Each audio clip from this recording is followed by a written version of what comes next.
Shalom, selamat masih siang, selamat siang semua. Izin Pak NP, Pak RP.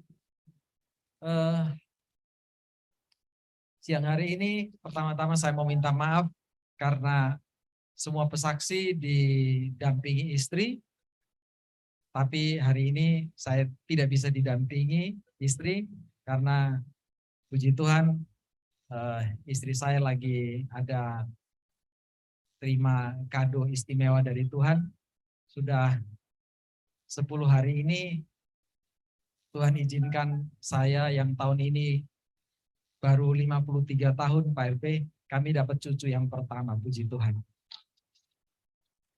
Nah, karena istri tidak ada, izinkan saya siang hari ini mungkin lebih puji-puji wanita lain di dalam kehidupan saya. Maksudnya mama. Ini mama-mama pasti senang. Ya, mama buat saya, buat kami 3 bersaudara, mama buat kami wanita yang luar biasa. Di dalam memori saya, mama belum pernah marah kami. Belum pernah. Dari kecil saya tinggal di sekolah di Surabaya, dan seingat saya mama kalau ke Surabaya, zaman SMP itu kan zaman nakal-nakalnya kita. Saya suka motor, biasanya suka keluar, biar hari Sabtu kalau kami keluar jalan-jalan begitu, biasanya 9:30 itu pasti saya sulari pulang. Kenapa? Karena mama tidak pernah tegur, tidak pernah omong apa-apa, tetapi mama tidak akan tidur kalau kami tidak pulang. Karena itu kami harus pulang. Gitu. Karena mama akan tunggu dan beliau yang buka pintu. Sampai tua pun umur 53 tahun ini, mama masih tanya, "Sumakan po belum?" Jadi buat mama itu kayaknya, lu mau umur berapa, tetap mama po anak, kira-kira begitu. Itu sehingga kalau mama su omong, fatwa yang keluar kami tidak pernah omong apa-apa. Waktu 5 menit ya. Ya, minta maaf saya mesti coba tarik napas. Tadi Pak Charlie sudah umpan kita, air mata sudah jatuh, saya tidak mau di sesi ini, saya mesti. Ya, kedua, kemarin saya punya utang pelayanan untuk full gospel di Daratan Flores. Tertunda terus gara-gara COVID. Kemarin saya sudah nekat, saya harus visitasi, saya mau naik motor, kebetulan saya hobi touring, pakai motor, saya sudah kontak semua termasuk Pak Charles, semua sudah oke. Jadi saya mau jalan dari Alor ke Lembata, ke Flores terus.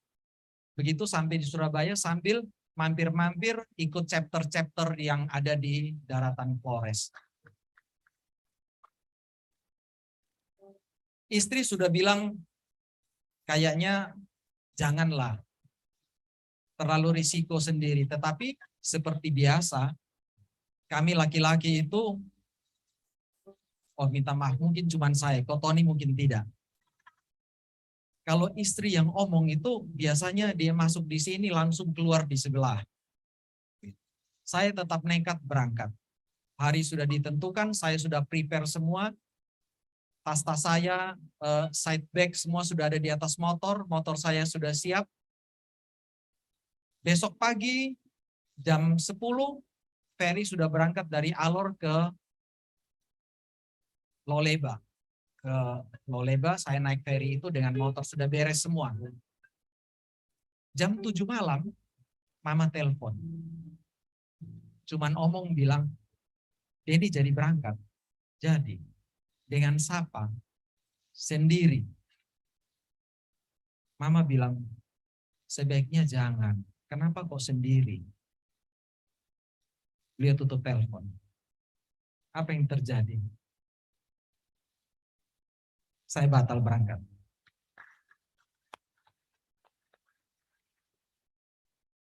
Tidak bisa begitu. Kalau mama su omong, artinya itu fatwa. Tidak ada cerita. Entahlah ada satu dorongan yang luar biasa yang sulit untuk bilang tidak. Nah, cerita yang mau saya kesaksian yang mau saya sampaikan yang terakhir ini. Kami mendapat persoalan yang cukup berat. COVID membuat kondisi keuangan kita carut marut juga, cash flow terganggu, sehingga kita berusaha masih bertahan, puji Tuhan masih bisa bertahan, untuk bertahan masih bisa. Tetapi di penghujung COVID justru ada satu persoalan yang muncul dan yang saya tidak membayangkan sebelumnya. Kami punya rumah keluarga di Alor yang selama ini saya sudah tidak tinggal di rumah itu, tetapi mama dengan adik bungsu masih tinggal di rumah itu. Rumah itu rumah keluarga dan saya juga lahir di rumah itu. Rumah itu sudah ditinggali 4 generasi. Saya generasi keempat.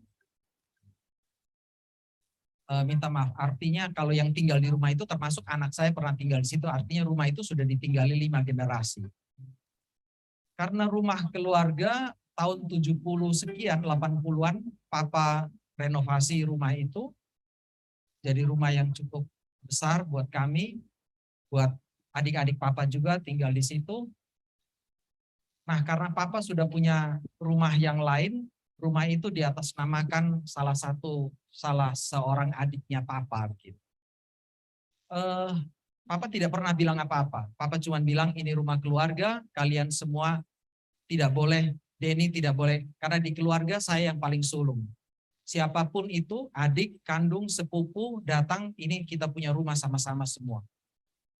Tidak ada bicara lain-lain, sehingga kami juga aman-aman, nyaman-nyaman tinggal di rumah itu gitu.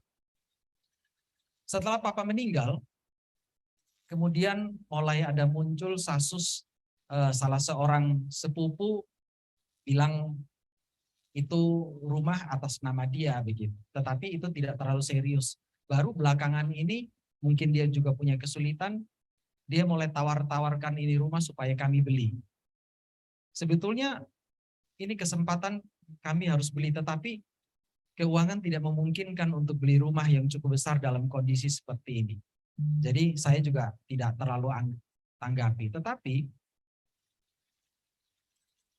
dia mulai tawar-tawarkan ini rumah di keluarga dan orang-orang yang lain.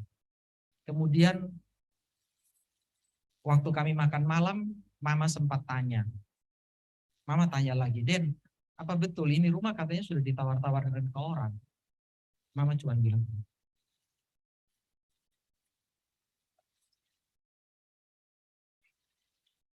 saya pulang, saya telepon istri,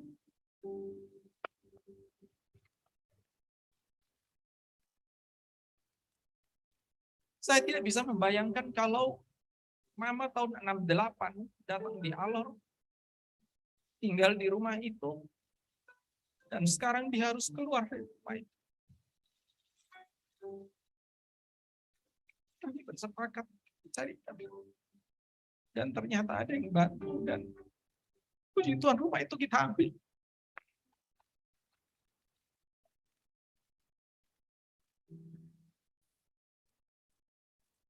Ternyata Tuhan ada, Tuhan jaga kami, Tuhan tetap lihat kami, Tuhan tidak pernah utang. Selalu saja ada pertolongan yang Tuhan beri buat kami. Tidak selesai di situ, setelah 1 minggu kami putuskan untuk kami cari dana. Kemudian dananya ada, kita mulai urus itu. Tuhan kasih sukacita yang luar biasa. 1 minggu kemudian, tadi saya sudah sampaikan di awal, saya dapat cucu yang pertama, dan mama dapat cicit yang pertama. Itu jadi hiburan buat kami semua.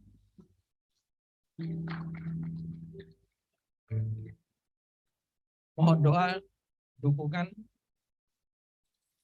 kami bisa selesaikan semua dan kita boleh memuliakan Tuhan lewat semua kesempatan yang Dia izinkan terjadi. Kami yakin dan percaya kalau Tuhan izinkan itu terjadi, artinya Tuhan lagi latih kami, Tuhan siapkan jalan keluar, Tuhan siapkan teman-teman, Tuhan sudah kasih beberapa keluarga yang selalu sampai hari ini tetap menopang kami.